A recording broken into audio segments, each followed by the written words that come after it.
भारत देश की शान हमारा इंडियन फ्लैग क्या शुरुआत से यही है? और क्या आपने कभी सोचा है कि भारत में गाड़ियों की स्टीयरिंग राइट साइड में और विदेशों में गाड़ियों की स्टीयरिंग लेफ्ट साइड में क्यों होती है? बिना नहाए ये लौंडे अपने आप को फ्रेश दिखाने के लिए जिस परफ्यूम का उपयोग करते हैं, उस परफ्यूम का इन्वेंशन कब हुआ था, जानेंगे सबके बारे में इस मजेदार वीडियो में। तो चलिए शुरू करते हैं।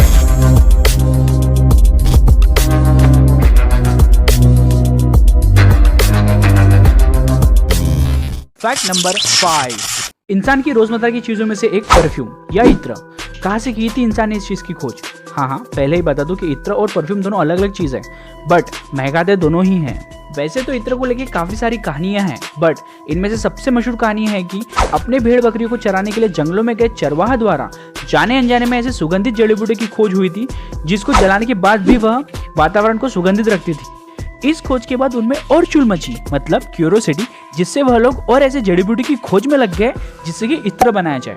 और दिन प्रतिदिन हम इस इत्र का इस्तेमाल हमारे जीवन में करने लग गए, जैसे कि किसी को भेंट देना हो या पूजा पाठ में इस इत्र का इस्तेमाल करना हो। उस वक्त जो लोग इत्र का इस्तेमाल करते थे उनका तो अलग ही रुतबा माना जाता था। फिर ऐसे ही समय बीतते गया और इत्र के साथ एक्सपेरिमेंट होकर वह परफ्यूम बन गया। और हाँ, सबसे पहला परफ्यूम बना था मेसोपोटामिया में। फैक्ट नंबर 4, अब सभी लोग बैंकिंग तो करते ही होंगे, जाहिर सी बात है। तभी तो भारत भर में लगभग 190 से अधिक बैंक कार्यरत में हैं, और जिसका बैंक अकाउंट नहीं भी है वह भी एक ना एक बार बैंक तो जरूर गया होगा। और अगर आप दोपहर 2 से 3 के बीच में कभी बैंक गए हो तो वहाँ लंच ब्रेक के नाम पर आपको वेट कराया भी गया होगा। तो भाई बात यह है कि इतने सालों से हमारा फुद्दू काटा जा रहा है, क्योंकि किसी भी बैंक में लंच टाइम जैसा कोई टाइम होता ही नहीं है। और यह बात मैं नहीं बल्कि 2015 में आरबीआई के उस समय के रहे गवर्नर श्री रघुनाथ राजन ने कही थी। कोई भी बैंक किसी भी कस्टमर को लंच टाइम के नाम पर वेट नहीं करा सकती। हाँ, अगर बैंक के एम्प्लॉय को लंच करना है तो उस एम्प्लॉय के डेस्क पर किसी दूसरे एम्प्लॉय को अगर काम कंटिन्यू रखना पड़ेगा, बट कस्टमर को वेट नहीं कराया जा सकता।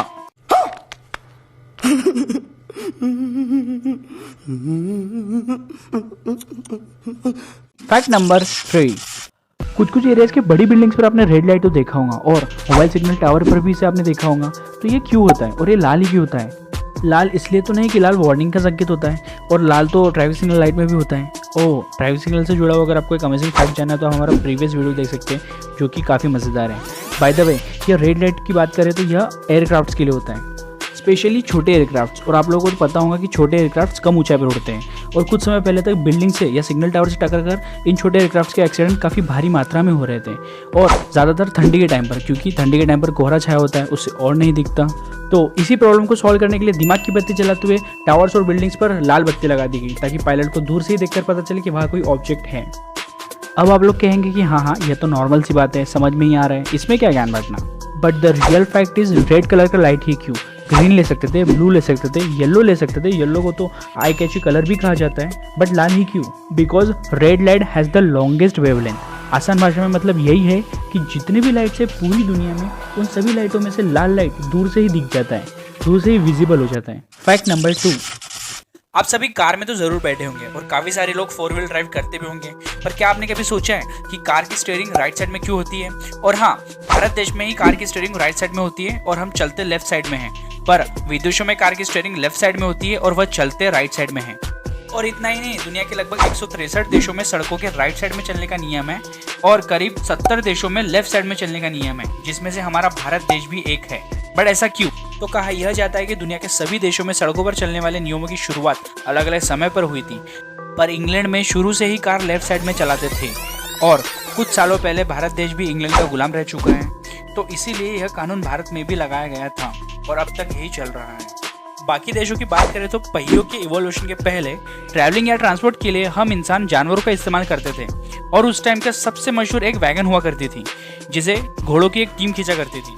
इन वैगनों पर ड्राइवर के लिए बैठने की सीट नहीं हुआ करती थी, इसलिए वह लेफ्ट घोड़े पर बैठकर राइट हैंड से घोड़े को चाबुक से कंट्रोल करते थे। लेकिन इस सिस्टम से वह पीछे से आने वाले दूसरे वैगनों और लोगों पर नजर नहीं रख पाते थे, इसीलिए वह सड़कों पर दाईं ओर चलने का नियम बनाया गया, और आज तक वही चल रहा है। फैक्ट नंबर 1, नई कहानी लिखकर लौटे आन बान सम्मान की, अंबर में लहराया तिरंगा, खुशबू हिंदुस्तान की।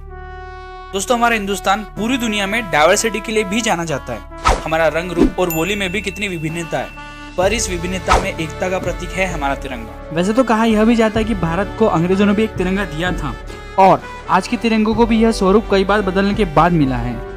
इस पहले तिरंगे को बनाया गया था स्वामी विवेकानंद के शिष्य भागिनी निवेदिता के द्वारा। भारत के इस तिरंगे में हरा, पीला और लाल 3 हॉरिजॉन्टल पट्टियां थी। ऊपर की हरी पट्टी में 8 आधे खिले हुए कमल के फूल और नीचे के लाल पट्टी में सूरज और चांद बनाया गया था। बीच के पट्टी में वंदे मातरम लिखा गया था। आपने इसे RRR फिल्म में भी देखा होगा। और यह तिरंगा पहली बार सन 1904 बंगाल विभाजन के विरोध में कलकत्ता में पारसी बागान चौक के कांग्रेस के अधिवेशन के दौरान फहराया गया था। हालांकि कोलकाता में फहराए गए इस पहले तिरंगे की जगह साल 1907 में एक और झंडे ने ले ली, जो कि भारत के लोगों द्वारा बनाया गया दूसरा झंडा था। और इसके बाद तो समय और परिस्थिति के बदलाव पर तिरंगे का स्वरूप बदला गया, जो कि तीसरा यह है। और यह डॉक्टर ऑनी बिसेंट और लोकमान्य तिलक जी ने घरेलू शासक आंदोलन के दौरान फहराया था। और कुछ टाइम बाद 1921 में आंध्र प्रदेश के विजयवाड़ा के इंसान ने यह झंडा बनाकर गांधी जी को सौंपा था। और इस तिरंगे में सिर्फ 2 ही यानी लाल और हरे रंग का उपयोग किया गया था, जो कि हिंदू और मुस्लिम दोनों के भाईचारे को प्रतीक था। थोड़े टाइम बाद गांधी जी को यह लगा कि इस तिरंगे में कुछ बदलाव किया जाए, तो ऐसे ही जन्म हुआ भारत के 5वें तिरंगे का। और यह तिरंगा खास इसलिए भी है क्योंकि 1931वें साल में हमारे इस अनऑफिशियल तिरंगे को भारत का फर्स्ट ऑफिशियल फ्लैग के रूप में अपनाने के लिए एक प्रस्ताव पारित किया गया। फिर आखिरकार 22 जुलाई 1947 को संविधान सभा में इस तिरंगे को आजाद भारतीय राष्ट्रीय तिरंगे के रूप में अपनाया गया। हालांकि और एक बार इस तिरंगे में बदलाव किया गया। तिरंगे के बीच वाली सफेद पट्टी में एक चरखा हुआ करता था, उसकी जगह अशोक चक्र ने ले ली, जिसमें कुल 24 तिलियां थी। एंड फाइनली हमारे 6वें तिरंगे को एक स्वरूप मिला। तो यह थे भारत के तिरंगों की पूरी कहानी। और हम ऐसे ही इन्फॉर्मेटिव वीडियोस और फैक्ट फ्रिक्वेंटली यूट्यूब पर अपलोड करते रहते हैं। तो आपको इस वीडियो से कुछ भी नया जानने को मिला है तो subscribe the channel and like the video. और आपको किस किस टॉपिक पर फैक्ट वीडियो चाहिए कमेंट करके जरूर बताएं।